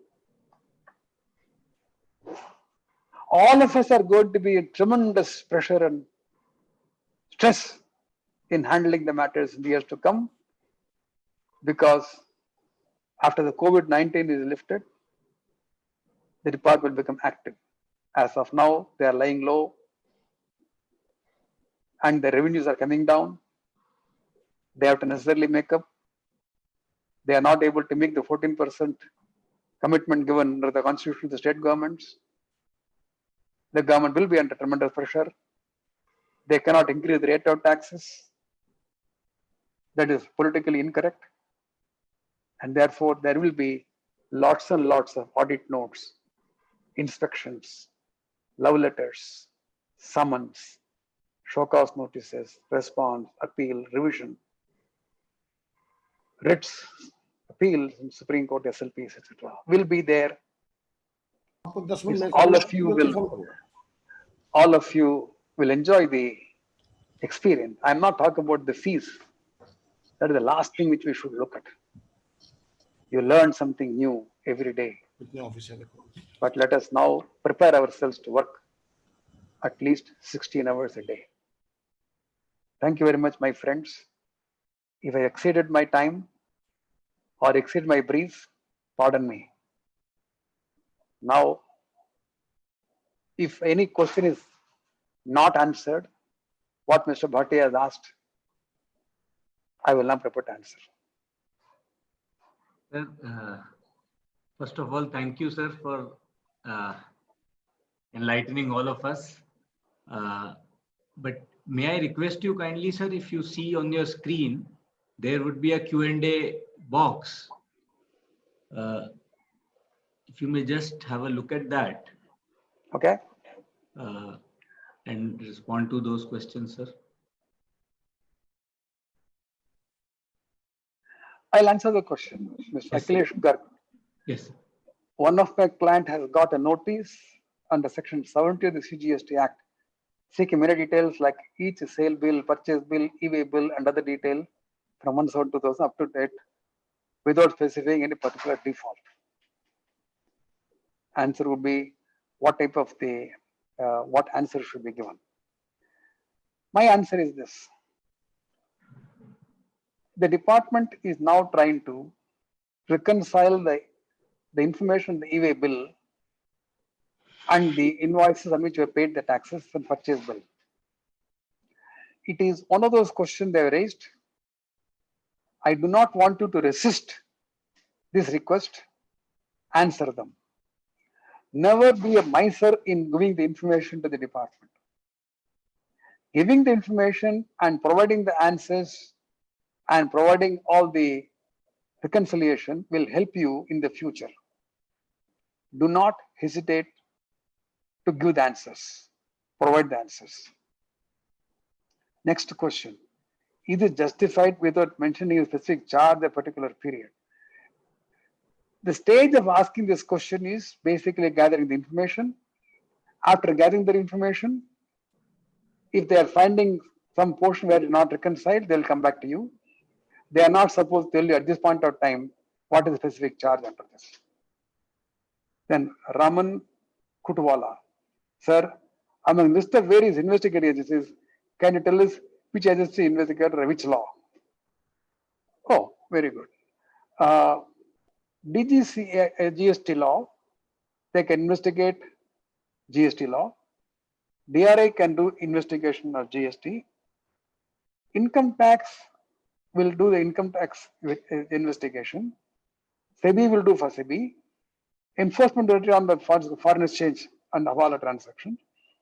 But all this information is shared within the department, and the information gained by one department when doing the research or the search will trickle down to the GST, and they will say if there are discrepancies in GST, tackle them. And that will be the position where they will come and ask you the questions. And there is a question regarding the B.N. Sharma. Can you share your views on availability ITC when GST is paid in other state? I don't know what is the difficulty. So GST is paid in other state. If it is IGST is paid, you can take. If it's GST paid in other state, you cannot take the credit here. That's simple as I think I have answered all those Yes. questions, sir. These were the questions, sir. So we really had an enlightening session, sir. You poured your knowledge, your experience of so many years. I have actually been a witness to what you are saying, 16 hours. I have seen you working even 20 hours, 22 hours, and sometimes even exceeding 24 hours when there is a time lag. So we have all learned from you that, sir, and we will definitely note what you have guided us. The 16 hours mantra you have given today. Another very interesting thing, sir, which I personally have tried to imbibe, has been that we cannot shy away from learning, whether it be science, whether it be accounts, whether it be reading the books, whether it be subjects which are different precisely from law, but definitely in commodity and service taxation, we have to learn all those things. That is the mantra which we have always learned from you, sir. And I still remember the famous case, sir, relating to valuation when you said, the famous case of Acer. Of course, you have argued many cases, but Acer was definitely one of the very, very interesting decisions, sir. Another very interesting thing that we learned from you, sir, today was that we cannot live in the island alone, and that we cannot handle litigation alone, and these are very complicated issues. So collaboration is another mantra which you have very kindly given today, sir.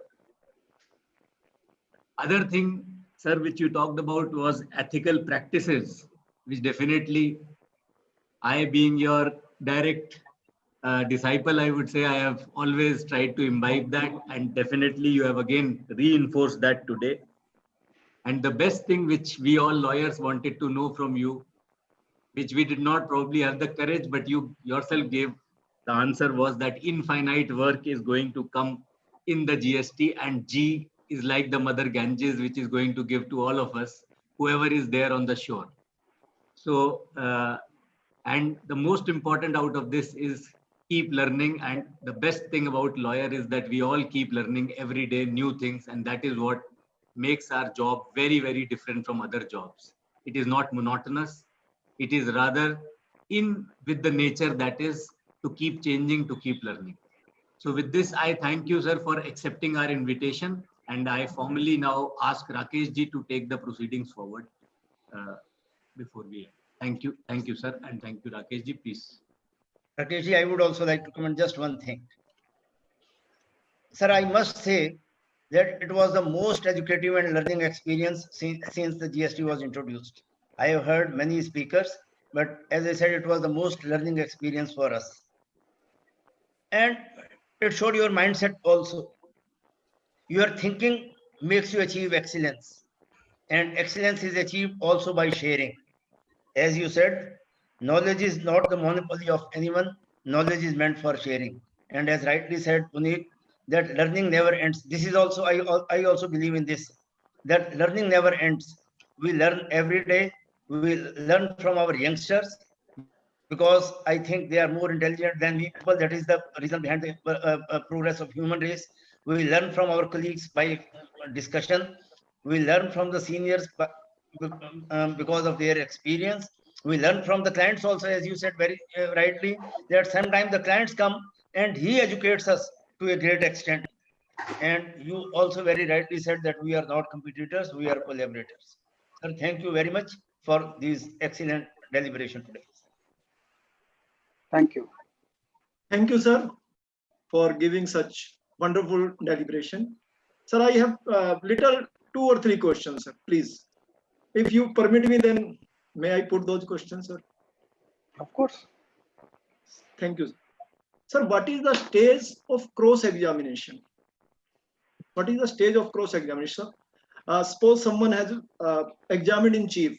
So what should be the stage of cross-examination? When we get the documents, or what stage we can ask for the cross-examination, sir? Very good question. Very good question. Shall I answer now? You can hear me? Yes, yes. See, in the court, in a civil case or a civil criminal case, you have examination in chief, then there is a cross-examination, and the rejoinder or re-examination. In respect of the show cause notice by the GST, the examination chief is equal to the statement originally recorded by the GST officers in response to the summons from various executives of the companies. As I told you, it is admissible evidence. Therefore, examination chief is admissible evidence, and therefore that takes the character of this. The cross-examination will come when you file a reply to the show cause notice, and when the reply is being filed, you will find several statements are against you, which are otherwise factually incorrect. So therefore, you will request the adjudicating authority, sir, these are the statements of the people relied upon in the show cause notice.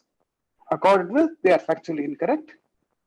These statements being relied upon by the department, they become prosecution witness. Actually, they become the witness of the department, even though they are your employees. Therefore, now you have to cross-examine them. That is at the stage of adjudication. In respect to the show cause notice, when the hearing is taking place, before that you are going to give. You will give the list of the people whom you are going to cross-examine. You are going, while we are calling them, we are not for whiling away the time. To elicit this, we want the cross-examination, and therefore the cross-examination has to be given. There are case laws on the subject, so the cross-examination has to be allowed. Those cases where you are not able to withdraw or retract the statement in the beginning because of the wrong statements, you can all correct it by the cross-examination at the time when the adjudication takes place. So it is not at the time when you reply, when you receive the show cause notice, you will start cross-examination. You will prepare the response, file. Before the hearing, you will send a notice saying that we want to cross-examine the following people for the following reason. Give and prepare so well to ask the questions. Remember one thing, you may ask 10 questions, you got the correct answers you wanted. You must know when to stop. If you have an extra question and the witness answers differently, your case is gone. Right. So it has to be extremely careful about this. Thank you. Thank you, sir. Thank you. Sir, my next question is, sir, a very little question. What is the time for deciding a case in show cause notice? What we time get in replying the show cause notice, sir? The notice will say 30 days or 45 days time, yes, etc. Yes. You have to file. See, try and do it as well, because there is a statutory time by which he has to pass an order. If he does not pass an order, the show cause notice abates. So therefore, we must realize that we cannot ask for unnecessary extension of time, etc.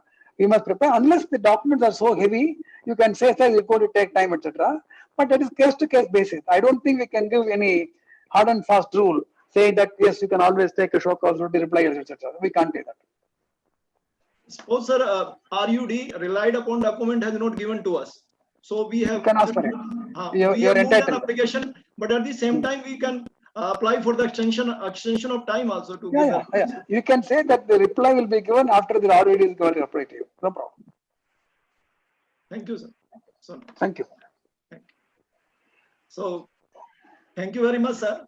Thank you, Lakshmi Kumaran sir, for giving such a wonderful deliberation. Bhatia sir, so chairperson of the meeting and raising so important question for us. Puneet sir is always good. He is though junior to me, but very senior as far as the knowledge is concerned, sir.